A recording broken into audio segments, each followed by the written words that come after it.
जय श्री राम बंधुओं। मैं आज छिंदवाड़ा छिंदवाड़ा के पास में चौरई और चौरई के पास में कुछ ये 10-12 किलोमीटर दूर एक गांव है घोगरी, और वहाँ मेरे गुरु महाराज रहते हैं।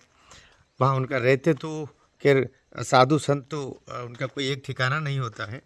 वे कभी महाराष्ट्र में जो अ, जो पीठ है प्रभु श्री राम जहाँ पर गए थे विश्वामित्र जी के साथ में, उस पीठ के भी वे पीठाधीश्वर हैं, रामटेक पीठाधीश्वर। और अभी वे महाराज जी हमारे बन गए हैं। अभी प्रयागराज का जो कुंभ हुआ महाकुंभ, उसमें वे महामंडलेश्वर के अत्यंत गरिमापूर्ण और महान जो पद है उसको भी वे सुशोभित कर रहे हैं। अभी महाराज जी का पता चला कि वे यहाँ आश्रम में एक आश्रम बना रहे हैं घोगरी गांव में, छिंदवाड़ा से। और छिंदवाड़ा से तो खैर मैं सोचता हूँ शायद ये 40 किलोमीटर दूर होगा, लेकिन जो चौरई है, चौरई से 10-12 किलोमीटर दूर है, वहाँ पर ये आश्रम बन रहा है। तो आश्रम में भी आना हुआ, शाम का टाइम हो गया और महाराज जी के भी दर्शन हो रहे हैं। मैं ऐसा पत्नी के आया था तो मेरी पत्नी ने दर्शन करके और बातचीत की। महाराज जी के भी सौभाग्य से हमें दर्शन हो रहे हैं। महाराज जी थोड़ा सा बताएंगे कि ये जो आश्रम बन रहा है कब से बन रहा है और क्या योजना इसको लेकर के आपके मन में है और कब तक बन जाएगा। जय श्री राम। जय श्री राम आप महाराज। सभी दर्शकों को महाकुंभ का जो पावन पर्व चल रहा है, सभी साधु संतों का असीम असीम अनुग्रह और सबको माँ गंगा की कृपा बनी रहे, माँ सरस्वती और माँ यमुना का जो संगम है उसकी कृपा बनी रहे। ये आश्रम का जो भूमि पूजन है 2 वर्ष पहले रामानंदाचार्य स्वामी श्री रामभद्राचार्य जी महाराज जी के कर कमलों के द्वारा हुआ था, और जगत गुरु श्री रामभद्राचार्य जी महाराज जी ने 2 वर्ष पूर्व इस आश्रम की आधारशिला रखी थी। संत सेवा, साधु सेवा और सनातन का ये प्रमुख केंद्र बनने जा रहा है। यहाँ पर सनातन की जो भी गतिविधियाँ होगी, संत सेवा जो होगा, साधु सेवा जो होगी, जो आध्यात्मिक शिक्षा जो जनता को मिलनी चाहिए, आने वाली पीढ़ी को मिलनी चाहिए, ये उसका केंद्र बनने जा रहा है। यहाँ पर यज्ञशाला का निर्माण होने वाला है। यहाँ श्री राम पंचायत दरबार का भी निर्माण होगा, शिव पंचायत का भी निर्माण होगा, एक गौशाला यहाँ नज़दीक में बनेगी। आगे चलकर यहाँ पे एक यज्ञ भी प्रस्तावित है, तो वो सब तैयारी अब धीरे धीरे यहाँ पर हो रही है। चूँकि ये मेरा जन्म स्थान है और बहुत सारे साधु संतों को मैं देखता हूँ कि अपने जन्म स्थान को छोड़ देते हैं, लेकिन मुझे ऐसा लगता है, मेरा ऐसा मानना है कि जन्म स्थान में भी हमें कुछ ना कुछ अपने सनातन की जो भी गतिविधियाँ आप कर सकते हो, यदि आप साधु बने हो तो जन्म स्थान को भी आपको डेवलप करना चाहिए। जिस प्रकार से आप राम भगवान का जीवन काल देखेंगे, सोने की लंका विजय होने के बाद भी उन्होंने सोने की लंका पर अपना अधिकार नहीं जताया, क्योंकि अपनी जन्मभूमि को ही उन्होंने अपना कर्म क्षेत्र बनाया। तो जन्मभूमि ही सबसे उच्च श्रेणी में आती है। तो मैं ऐसा मानना है कि जन्मभूमि पे भी साधु संत यदि कुछ निर्माण करे, चाहे वो यज्ञशाला ही करे, साधु सेवा करे, तो इसी उद्देश्य से इस स्थान का भी निर्माण होने जा रहा है। ये महाराज जी कब तक बन करके पूर्ण हो जाएगा, एक जो आप समय सीमा मान करके चल रहे हैं ऐसा प्रश्न आपने कर दिया कि धन हो जाए तो कल ही तैयार हो जाए। अच्छा। अब लोग धन तो देते नहीं हैं, आपको तो मालूम है, लोग दिखावे में धन जरूर दे देते हैं। अब हम तो फक्कड़ हैं, कुछ नहीं हमारे पास। जैसी जैसी व्यवस्थाएं आती है वैसा वैसा निर्माण होता है। फिर भी 1 वर्ष के अंदर हम इसको तैयार करने का पूरा, इसको कंप्लीट करने का लक्ष्य रखे हैं कि इसको 1 वर्ष के अंदर हम इसको कंप्लीट कर देंगे। जी महाराज। जी महाराज।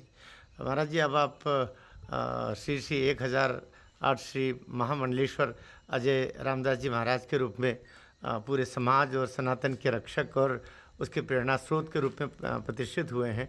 तो इस संदर्भ में हम सबका भी कर्तव्य है, और बल्कि हमारा परम कर्तव्य है कि हम इस आश्रम के निर्माण बाबत भी आगे बढ़ करके इसमें सहयोग करें और अपना आपको सौभाग्यशाली माने ऐसा करते हुए। तो इसका सहयोग करने हेतु महाराज जी प्रक्रिया क्या होगी, आखिर क्या कोई समिति बनी हो, कोई ऐसा पंजीयन श्री राम रजिस्ट्रेशन वगैरह? संकल्प सेवा समिति इसकी बनी हुई है, जो इसका निर्माण कार्य देख रही है।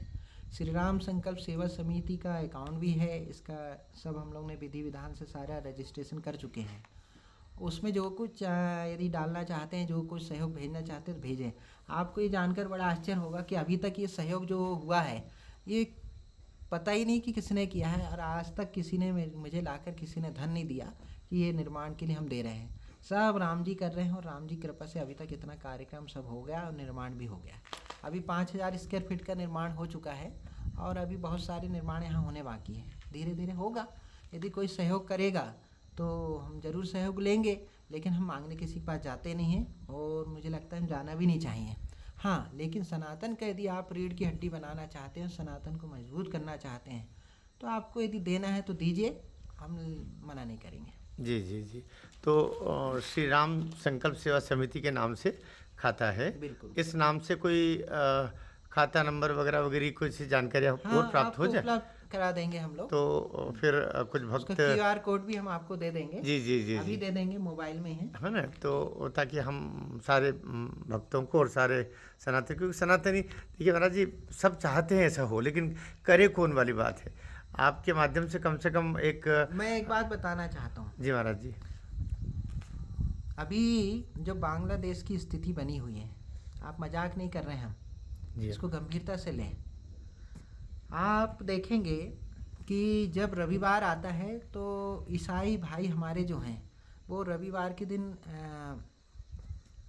चर्च में इकट्ठे होते हैं, और जब शुक्रवार आता है तो मुस्लिम भाई भी हमारे पूरे जो है मस्जिद में इकट्ठे होते हैं।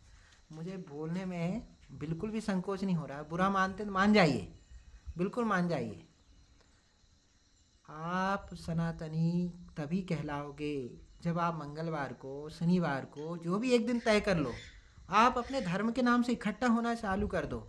आपको एक दिन संडे मिलता है और आप अपने बीवी बच्चों को लेकर पिकनिक चले जाते हो, इससे बहुत हानि होने वाली है। बांग्लादेश की जो स्थिति है आप देखिए, वहाँ पे क्यों ये स्थिति बार बार उत्पन्न हो रही है? इसलिए हो रही है कि आप अपने धर्म के लिए एक्टिव नहीं हो, आप अपने धर्म के लिए ईमानदारी से नहीं है।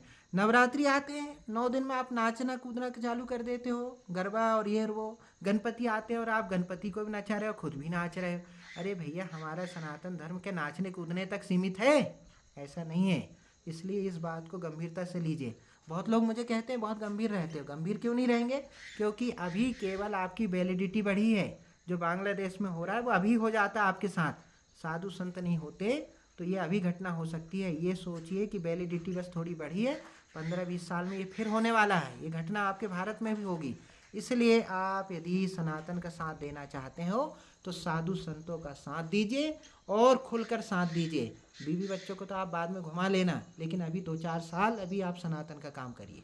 जी महाराज जी, बहुत बहुत कृपा आपकी। आपके इन ओजस्वी विचारों से, इस वाणी से निश्चित रूप से समाज का वो वर्ग जो खाओ पियो ऐश करो के भाव में कहीं लगा रहता है और इसी में अपना जीवन और समय दोनों व्यतीत कर रहा है, और समाज को भी वो कहीं ना कहीं गलत संदेश की तरफ पहुंचा रहा है। बहुत हानि है। आपका बहुत बहुत आभार। मेरा चरण वंदन स्वीकार करें। बंधुओं, ये मैं अभी आश्रम में था और ये अभी आश्रम निर्माणाधीन है, और मेरा सौभाग्य है कि इस भूमि पर जहाँ महाराज जी का जन्म हुआ, छोटा सा गांव है और यहाँ वृहद स्तर पर निर्माण काम चालू हो गया है। तो यहाँ महाराज जी आश्रम का निर्माण करवा रहे हैं। आपसे भी मेरा निवेदन है, मैं इसी चैनल पर और जानकारी भी आपको उपलब्ध कराऊंगा, और हम सब मिलकर के, सारे सनातनी मिलकर के एक ऐसा इसको धाम के रूप में परिवर्तित कर दें कि जहां आकर के और हमें ये संतोष हो कि हमारा संत भी, हमारा संतों का एक प्रमुख चेहरा भी समाज सेवा के लिए इतना बड़ा काम कर सकता है, सनातन के लिए इतना बड़ा काम कर सकता है। निश्चित रूप से वो होगा, लेकिन समुद्र तब समुद्र बनता है जब बहुत सारी जल बूंदें ठान लेती है कि हम इसको समुद्र बना करके रहेंगी। हम सब का दायित्व है कि महाराज जी समुद्र के रूप में हैं, लेकिन उनको, उनके द्वारा जो धारित कार्य है उस कार्य को पूर्ण कराने के लिए हम जल बूंदे बन करके और इस महायज्ञ को, महाकार्य को हम पूर्ण करवाने में अपना तन मन धन से सहयोग करेंगे। मैं सोचता हूँ महाराज जी का मार्गदर्शन और आशीर्वाद हमको प्राप्त होता रहेगा। आप सब बंधुओं को भी मैं डॉक्टर शंभू सिंह मनहर विनम्र भाव से आपसे आग्रह करता हूँ कि इस काम में हम बढ़ चढ़ करके हिस्सा लें। भारत माता की जय। जय जय श्री राम।